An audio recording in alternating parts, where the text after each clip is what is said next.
Hello everyone, welcome to Editorial Insights, where we help you improve your vocabulary and comprehension skills with the help of editorials.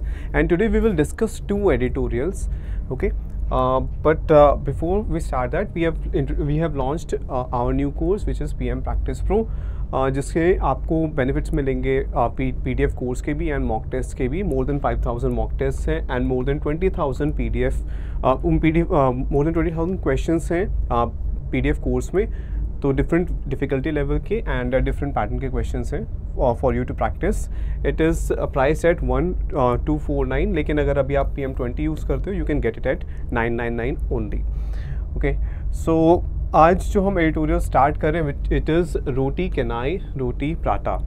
Okay, तो it's a different article. It's about food. एक website ने एक list of breads जो है वो बनाई थी, तो उसको लेकर ये एडिटोरियल है. तो क्विकली आपको रीड करना है क्योंकि हमें डिफरेंट टाइप के जो है राइटिंग्स की हैबिट होनी चाहिए. ऐसा नहीं कि हम सिर्फ और सिर्फ बैंकिंग या फाइनेंस से ही रिलेटेड न्यूज़ पढ़ेंगे. तो इट्स अच्छा रहता है अगर आप वैरायटी की चीज़ें पढ़ते हो, डिफरेंट वेज ऑफ राइटिंग की आपको आदत होती है, तो फिर एग्ज़ाम में भी रीडिंग स्पीड अच्छी होगी.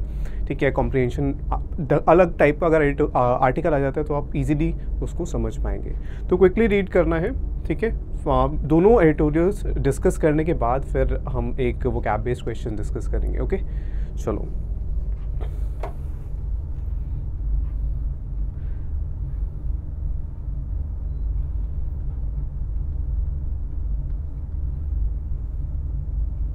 Next,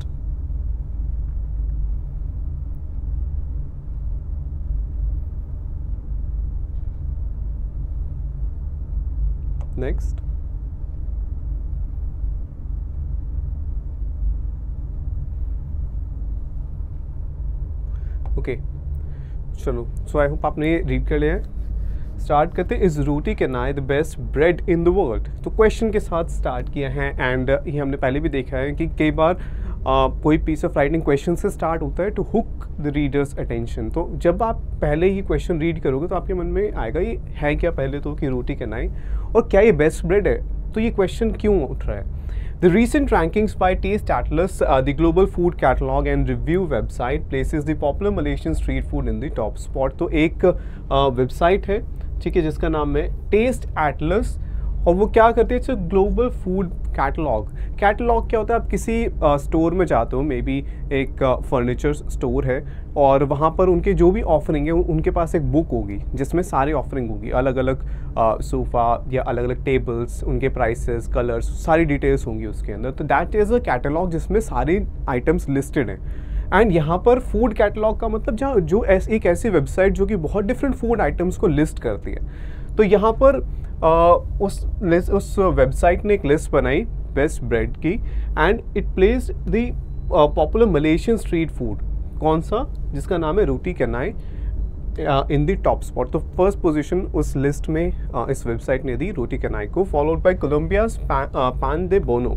तो कोलंबिया का जो ये ब्रेड है पान दे बोनो, ये it was in the second place. India's butter garlic naan, Iran's naan ए बरबारी and Ecuador's pan de yucca, ये सब उस लिस्ट में मेंशन्ड है. While fans of the South East Asian nations diverse cosmopolitan culture है वेलकम द रैंकिंग.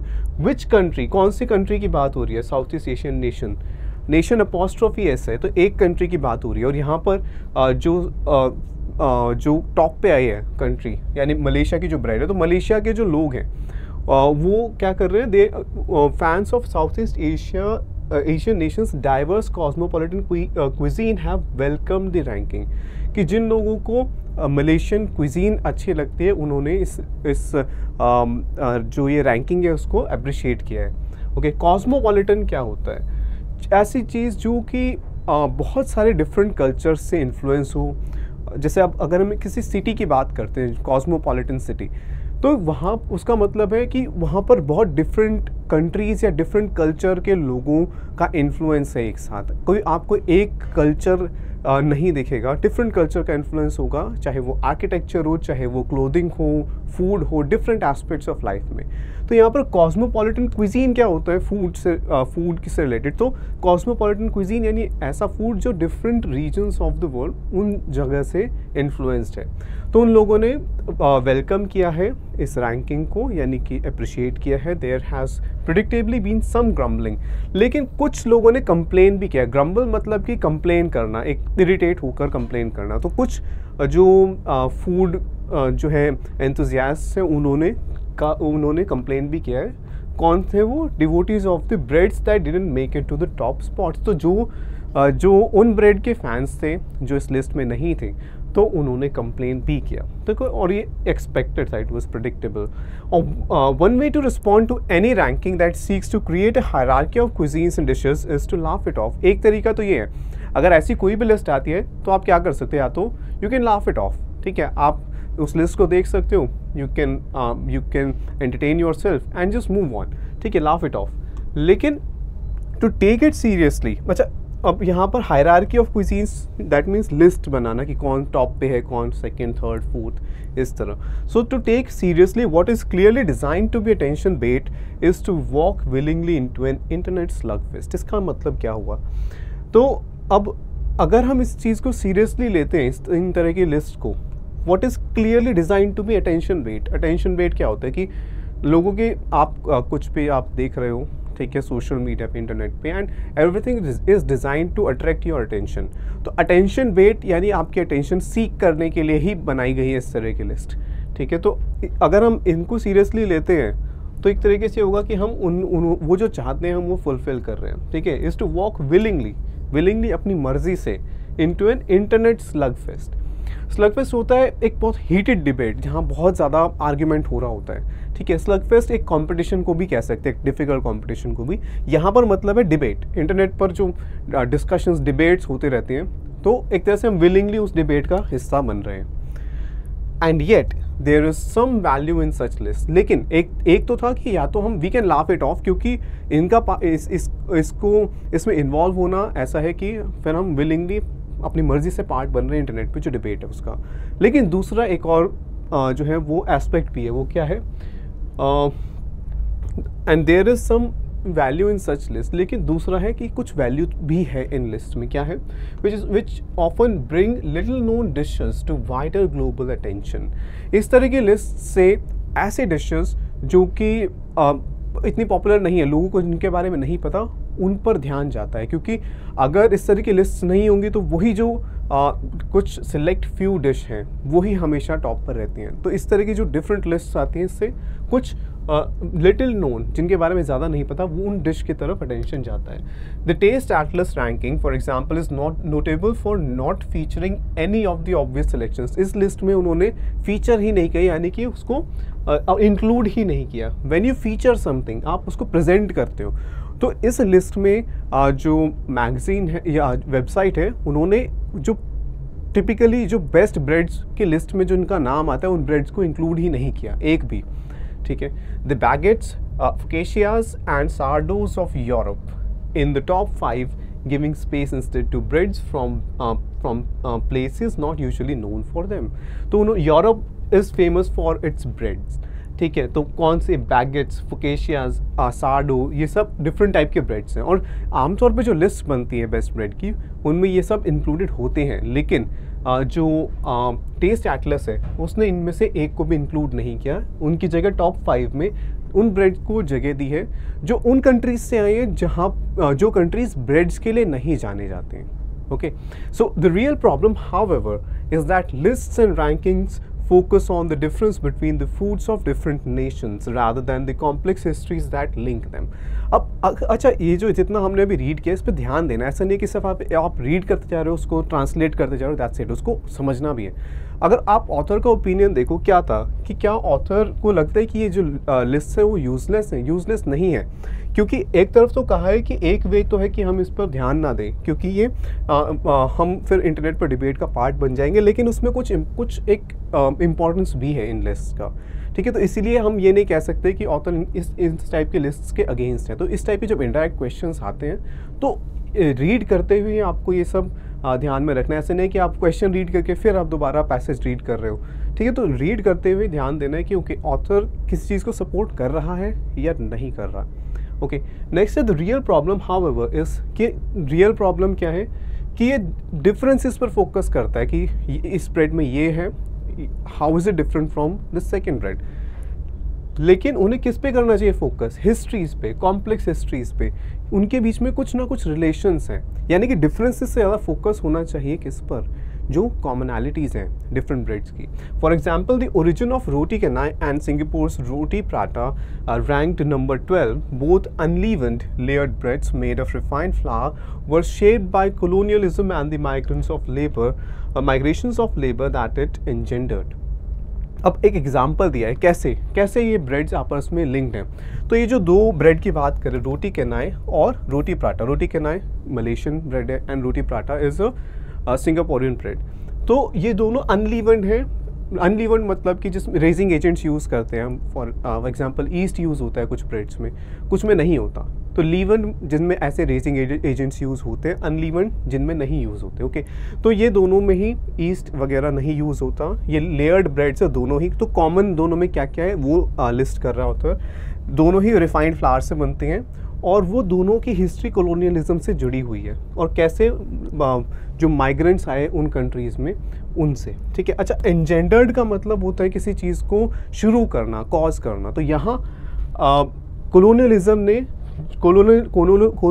ने क्या शुरू किया? जो माइग्रेशन ऑफ लेबर, वो कॉलोनियलिज्म की वजह से होता है। तो एंजेंडर, एंडेंजर नहीं है। एंडेंजर मतलब किसी चीज़ को रिस्क में डाल देना। एंजेंडर का मतलब है शुरू करना, ठीक है, एंड इम्पॉर्टेंट है ये word. So there is certainly a link between the to.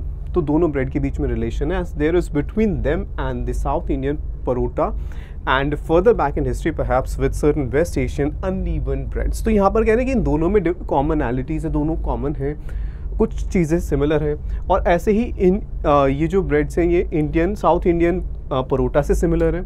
और अगर हम टाइम में और पीछे जाएं तो ये शायद वेस्ट एशियन ब्रेड्स से भी मिलती हैं, ठीक है। And maybe even the scallion pancakes that were originally made by Uyghurs in what is today China's Xinjiang province. तो और टाइम में पीछे जाएं तो स्केलियन पैनकेक्स से भी इनको कंपेयर किया जा सकता है, इनसे भी सिमिलैरिटीज़ हैं। और ये कहाँ की है? ये चाइना के शिनजियांग प्रोविंस में, ठीक है। तो ओके, बट हमें ये याद नहीं रखना कौन सी ब्रेड कहाँ से थी, हमें समझना है। Okay, can any ranking do justice to this rich history? तो क्वेश्चन के साथ ही एंड किया एडिटोरियल को भी कि क्या कोई जो लिस्ट है, इतना जो कल्चरल सिग्निफिकेंस है इन ब्रेड का, क्या कोई भी लिस्ट इसको इम्पोर्टेंस दे सकती है इतना?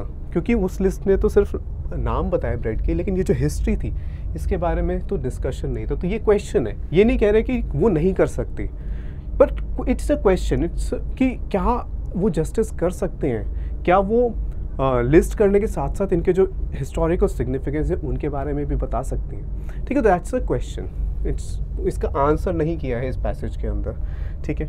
तो ये हमने एडिटोरियल देखा, एक इंटरेस्टिंग, एक डिफरेंट रीड। अब हम आते हैं स्पाइक इन स्टबल फायर्स पे। It's an editorial from the Tribune. जो ये एडिटोरियल हमने रीड किया था ब्रेड वाला, it was from the Indian express, ठीक है। तो इसको आप एक बार क्विकली रीड कर लो, फिर हम डिस्कस करते हैं।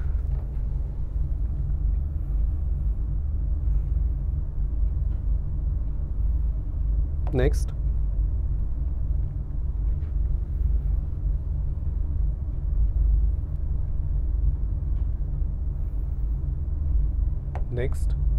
ओके, ठीक है। तो ये द ट्रिब्यून का एडिटोरियल था। हमें मेनेस जो वर्ड है, ठीक है, पैसेज में यूज़ हुआ है मेनेस, तो उसका क्लोजेस्ट वर्ड बताने कौन से? Peril, motive, enigma, Fidelity and treaties. तो इनमें से आपको बताना है, ठीक है। तो भी हम पहले एक बार ये रीड कर लेते हैं, फिर वो क्वेश्चन देखते हैं। So this stubble burning incidents in Punjab seeing a sharp spike. Stubble burning हम बहुत ईयर्स से पढ़ते आ रहे हैं। स्टबल क्या होता है? जब फसल को काटा जाता है, स्पेशली जैसे कि वीट है, ठीक है, राइस है या जो कॉर्न है, तो उसको जब काटा जाता है तो टॉप ग्रेन्स जो है वो टॉप पार्ट पे होती हैं प्लांट के, तो बाकी जो बच जाता है स्टेम उसे हम क्या कहते हैं, stubble.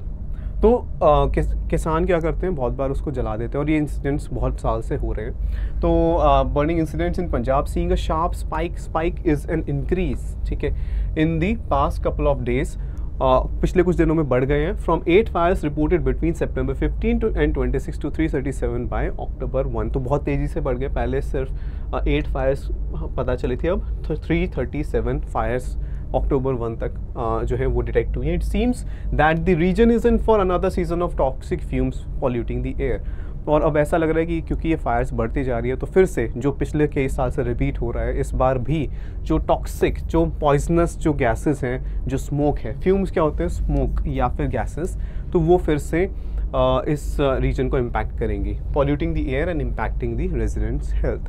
The AAP government and farmers are still not on the same page. तो जो गवर्नमेंट है पंजाब में एंड जो फार्मर्स हैं वो सेम पेज पे नहीं है, यानी एग्रीमेंट पे नहीं है। तो ये जो होता है ऑन द सेम पेज, इस फ्रेज़ का मतलब क्या है, वो एग्री नहीं कर रहे।